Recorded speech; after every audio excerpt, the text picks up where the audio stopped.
김설단 작가님 원작 붉은 방 7부. 숙소에 도착했을 때 각자의 옷과 과장이 부탁한 전자현미경이 도착해 있었다.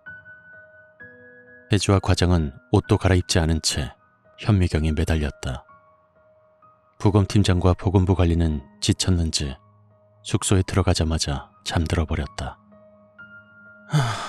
조직 검사를 이렇게 몰래 해야 하다니 어처구니가 없네요. 아까부터 현미경만 두러워지게 보고 있는 과장의 뒤에서 혜주가 말을 건넸다. 그러게 말이오. 과장은 현미경에서 눈을 떼지 않고 말을 했다.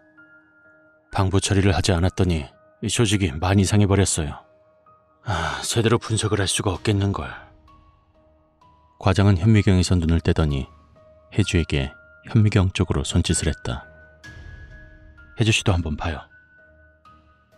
혜주는 현미경을 들여다보았다. 조직이 많이 부패한 것도 모자라 잔뜩 곰팡이가 피어 있었다. 이래가지고서는 알아보기가 힘들겠어요. 그런데 혜주씨, 조직을 한번 자세히 봐요. 일반 곰팡이가 아니오. 네, 조직 자체에 섬유화가 일어나기도 하고 위에 곰팡이도 더 씌워져서 알아보기가 힘들지만 그냥 곰팡이 치고는 구조가 독특한걸요? 아무래도 조직을 가져오는 동안 다른 포자가 스며든 모양이에요. 여기가 버섯 재배를 하던 곳이라 그런지. 혹시 시체를 소각하던 곳이 버섯 저장소라고 하지 않았어요? 혜주는 대대장이 했던 말을 기억해내었다. 그랬던 것 같군요. 과장도 기억이 나는 모양이었다. 그렇다면 버섯 포자가 공기 중에 많이 날려다닐 수도 있지 않겠어요? 그렇군요. 그게 세포에 달라붙은 모양이요. 다음번 희생자가 나와서 다시 부검을 하게 되면 조직을 좀 더 잘 보관해 와야겠어요. 중간에 이물질이 묻지 않게. 네. 혜주는 계속 현미경을 들여다보았다. 폐조직에 이물질이 묻은 것은 전적으로 대대장의 잘못인 것만 같았다. 그가 버섯 저장소를 시체 소각장으로 사용하지만 않았어도 조직에 이렇게 많은 이물질이 묻지는 않았으리라. 혜주는 어느 순간부터인가 일행이 임무에 진척이 없는 것은 모두 대대장의 잘못 때문이라는 생각에 빠져 있었다. 혹시 탄저균 같은 종류의 테러는 아닐까요? 혜주가 물었다. 그렇다면 이토록 급속도로 감염 지역에 확산되지는 않을 거요. 난 개인적으로 변종 바이러스에 의한 감염이라고 판단하고 있어요. 그렇군요. 하지만 전 아직 아무것도 판단할 수가 없을 것 같아요. 어쩌면 신경계의 감염이 온 건지도 모르는 일이고요. 모든 가능성을 열어두는 수밖에. 과장은 낙담한 표정이 역력했다. 혜주 역시 풀이 죽기는 마찬가지였다.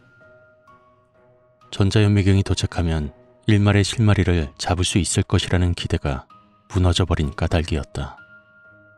어떻게든 새로운 폐조직을 입수해야만 했다. 그러자면 또 한 명의 희생자가 필요했다. 과연 다음번 희생자는 누가 될까? 날이 밝자 질문의 대답은 명확해졌다.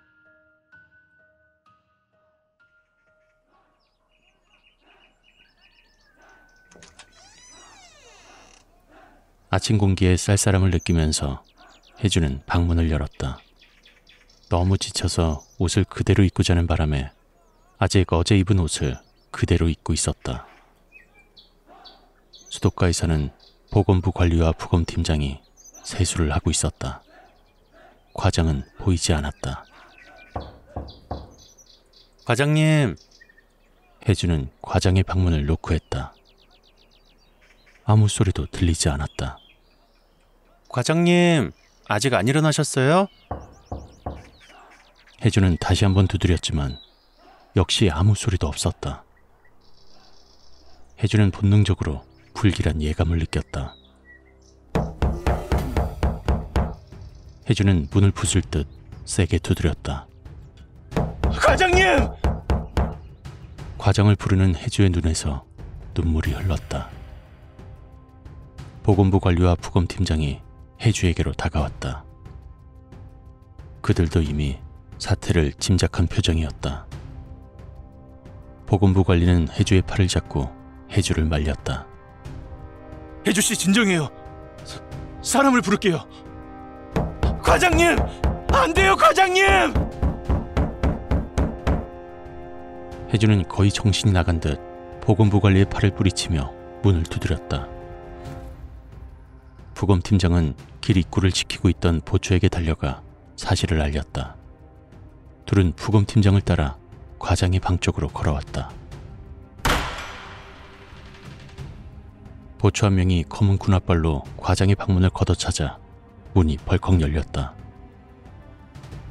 과장은 하얀 얼굴로 바닥에 쓰러져 있었다. 그의 입과 코에서는 검은 피가 흘러내려 있었다. 과장님! 해주는 보건부 관리에게 팔이 잡힌 채로 몸부림치며 울었다. 어제 저녁까지만 해도 함께 현미경을 들여다보며 의논을 했던 과장이 이렇게 일행 중 첫 희생자가 되어버리다니. 해주는 머릿속에 아무것도 떠오르지 않았다. 소독팀 파견 바란다. 보초 중 한 명이 무전기를 들고서 그렇게 무전을 날렸다. 나머지 분들은 물러나 주십시오. 보초 중 나머지 한 명은 해주 일행을 뒤로 밀어냈다. 해주는 보건부 관리와 부검팀장에 의해 억지로 끌려 마당까지 내려왔다. 이윽고 화생방 복장을 한 군인 5명이 뛰어 올라왔다. 그중 한 명은 들것을 가지고 올라왔고 다른 한 명은 이동용 소독장치를 메고 왔다. 그들은 해주를 지나 방 안으로 들어갔다. 방 안에 소독 연기를 뿜기 시작했다. 울음을 참지 못하며 그 장면을 지켜보던 해주의 머릿속에 과장의 당부가 떠올랐다. 만일 내가 죽거든 해주씨가 책임지고 부검을 해요. 해주는 소매로 눈물을 닦았다. 침착하게 자신을 붙들고 있는 보건부 관리의 손을 풀었다. 군인들에게 해야 할 말이 있어요. 해주는 들것을 들고 방 안으로 들어간 군인들을 향해 걸어갔다. 보건부 관리와 부검팀장은 굳이 말리지 않았다. 과장님 시체는 제가 부검을 해야 합니다. 해주는 방문 앞에서 자신을 가로막는 군인을 향해 말했다. 죄송합니다. 특별한 지시가 없는 한 모든 사체는 즉시 소각이 원칙입니다. 게다가 이 시신은 사망한 지 얼마가 지났는지도 모르니 즉각 소각장으로 옮겨야 합니다. 하지만 이건 과장님의 유언이에요. 제가 부검해야만 합니다. 죄송합니다. 대대장님의 명령 없이는 불가능합니다. 그는 군인 특유의 냉정함을 잃지 않으며 말했다. 명령. 해주는 그 명령이라는 말에 이젠 진절머리가 났다. 과장이 이렇게 죽어버린 것도 다 그놈의 명령 때문이라는 생각이 들었다. 슬픔과 분함이 해주의 가슴 속에서 소용돌이쳤다. 해주는 폭발할 것 같은 울음을 가까스로 삼켰다. 기다려요. 내가 대대장 허락을 받아올 테니까. 해주는 군인의 대답을 듣지도 않은 채 길 아래로 다른 박질 쳤다. 대대장의 막사까지는 뛰어가면 1분도 걸리지 않았다.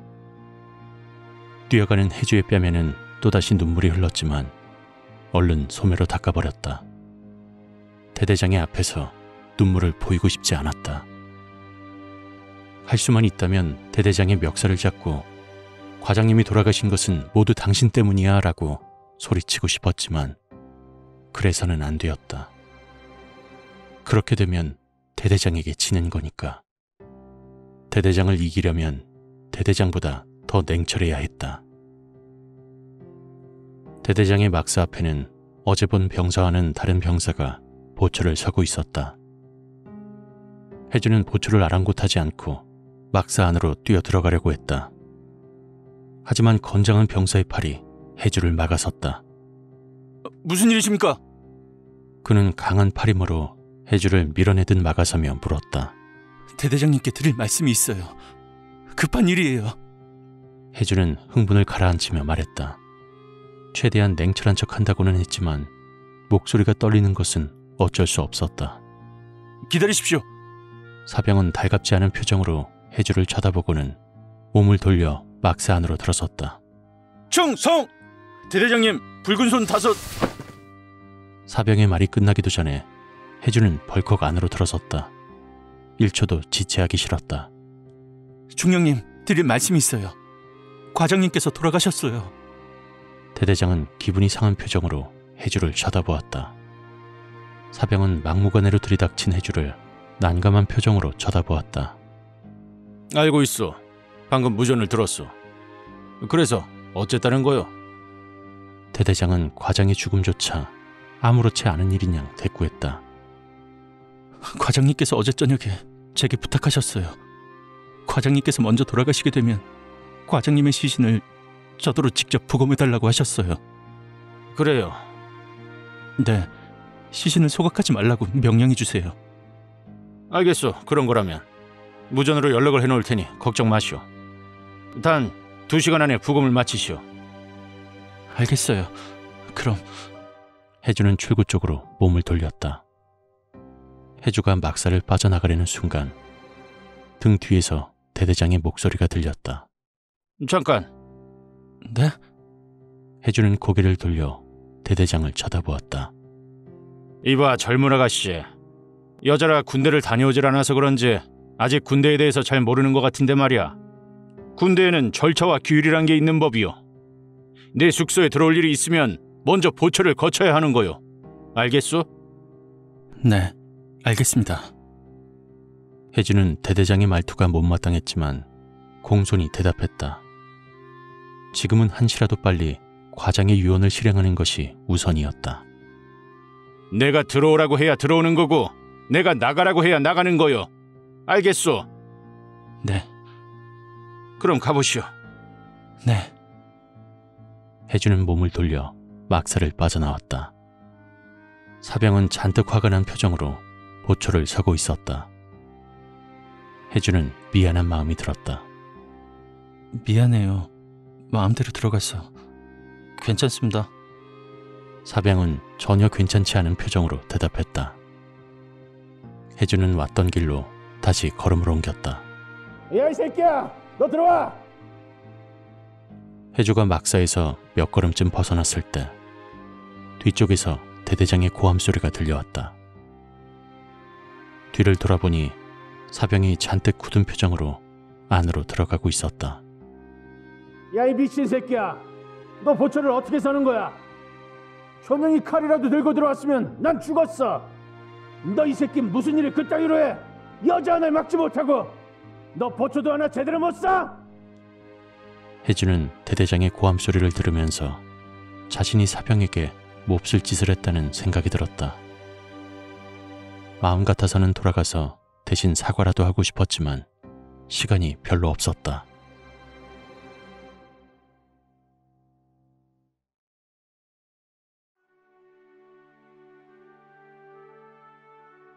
해주는 위생복과 위생장갑 그리고 마스크를 한 채 미리 부검용 막사에 도착해 있었다. 부검팀장과 보건부 관리는 아직 도착하지 않았다. 과장의 시신은 테이블 위에 실오라기 하나 걸치지 않은 채로 놓여져 있었다. 사망 시각은 새벽쯤으로 추정되었다. 시신이 이미 어느 정도 경직되어 있었다. 해주는 자신이 과장의 몸을 부검하게 될 거라고는 생각하지 않았었다. 과장은 영원히 죽지 않을 것만 같았다. 세상 무슨 일이 있어도 그는 이번 임무를 성공적으로 완수할 거라고 생각했다. 과장이 죽은 지금 해주는 앞으로 무엇을 해야 할지 눈앞이 캄캄하기만 했다. 막사의 문이 열리고 화생방 복장을 한 군인 3명이 들어왔다. 두 분은 언제 오시죠? 해주는 그들에게 물었다. 3명 중 1명이 대답했다. 여기 왔소. 해주는 놀란 눈으로 다시 한번 그들을 쳐다보았다. 화생방 복장을 한 3명 중 2명은 보건부 관리와 부검팀장이었다. 혜주는 순간적으로 깊은 배신감을 느꼈다. 하지만 그들을 탓할 수는 없었다. 부검을 주도하던 과장이 죽는 것을 직접 보았으니 대응책이 필요하다고 생각했을 수도 있었다. 과장이 죽은 지금은 붉은 손 셋, 부검 팀장이 전체 팀장이었다. 그가 보호복을 입기로 결정했다면 어쩔 수 없었다. 혜주가 느낀 배신감은 그들의 탓은 아니었지만 노여움에 손이 떨려오는 것은 어쩔 수 없었다. 혜주 씨도 보호복을 입는 게 어때요? 부검 팀장이 말했다. 아니요, 전 됐습니다.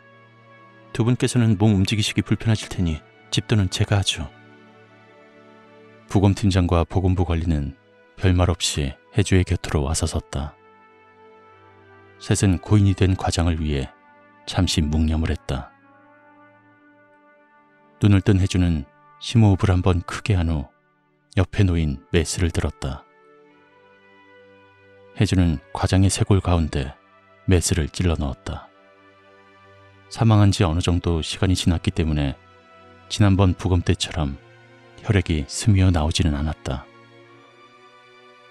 혜주는 손과 팔에 힘을 주어 천천히 메스를 아래쪽으로 그었다. 과장의 복부를 완전히 절개하는 동안 혜주는 몇 번이고 입술을 깨물어야만 했다. 자꾸만 눈물이 흐르려 했기 때문이었다.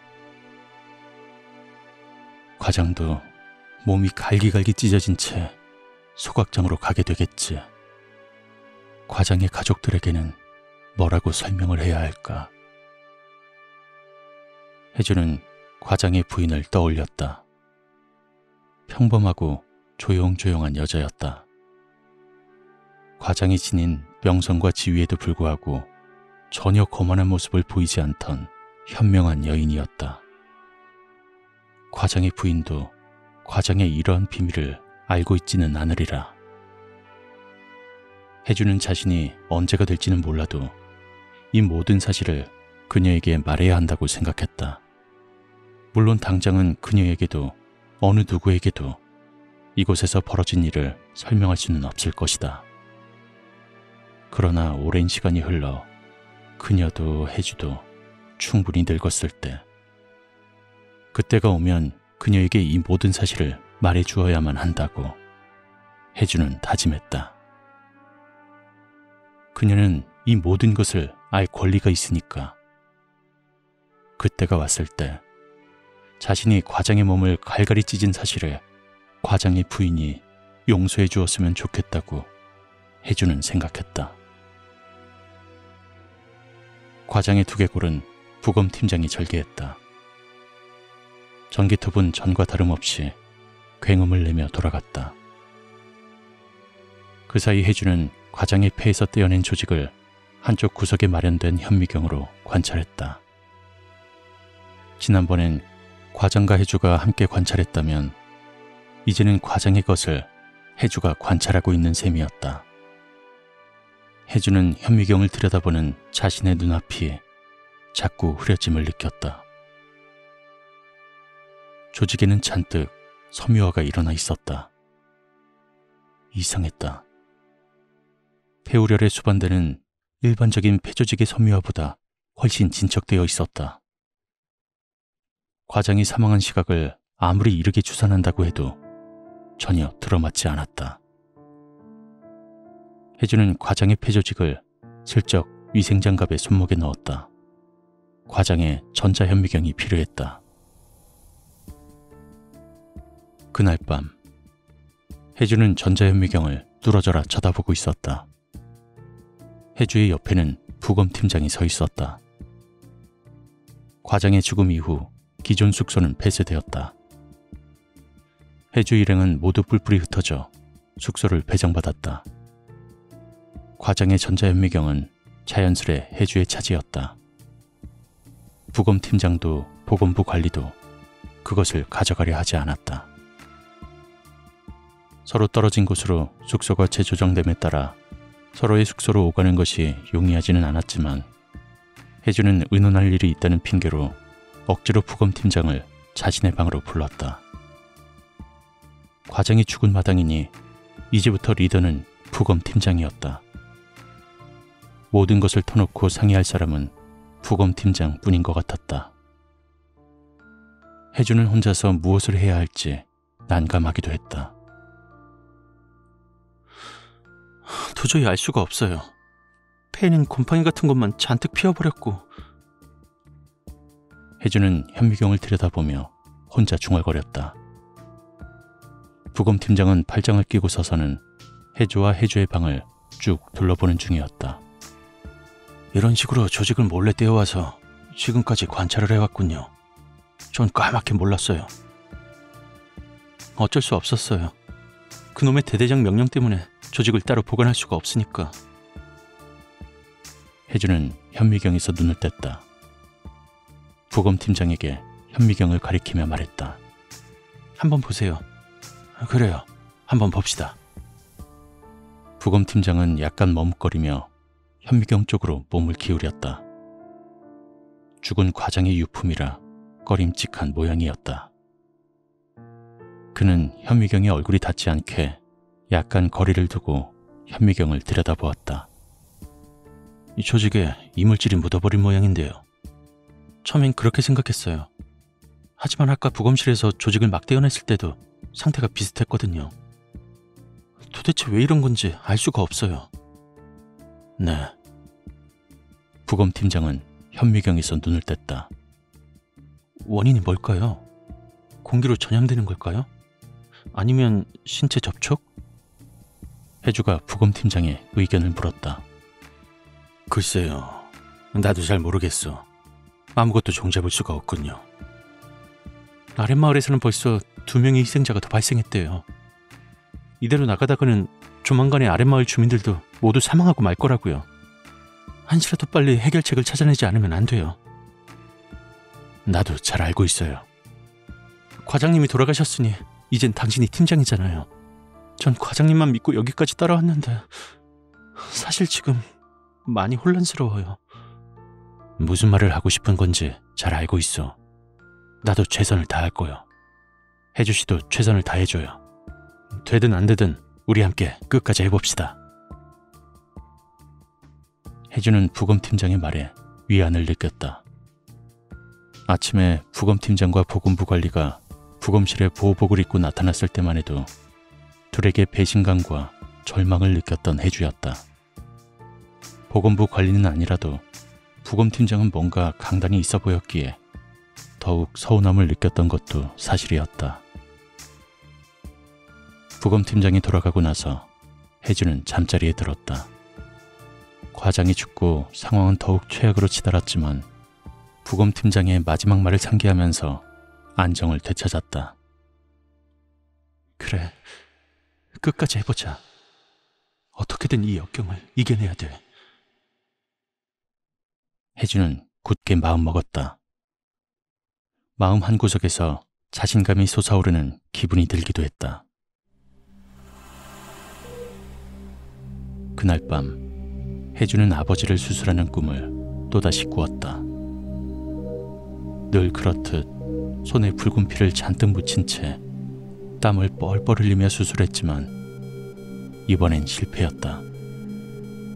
맥박은 0으로 떨어져 버렸고 심전도기에서는 삐하는 소리가 길게 이어져 나왔다.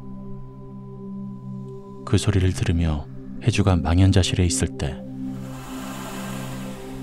누워있던 아버지가 벌떡 상체를 일으켰다. 평소와 달리 혜주는 그 순간 꿈에서 깨지 않았다. 그리고 처음으로 꿈속에서 아버지의 얼굴을 마주보았다. 꿈속의 아버지는 과장의 얼굴을 하고 있었다. 생김새는 분명 과장이었지만 혜주는 그가 아버지라고 생각했다. 혜주는 꿈속에서 아버지에게 물었다. 왜 저한테 시신을 부검해달라고 하셨어요? 아버지라고 생각하면서도 혜주는 과장에게 해야 할 질문을 했다. 알고 있었으니까. 메스를 쥐는 동안에는 네가 결코 무너지지 않을 거라는 걸.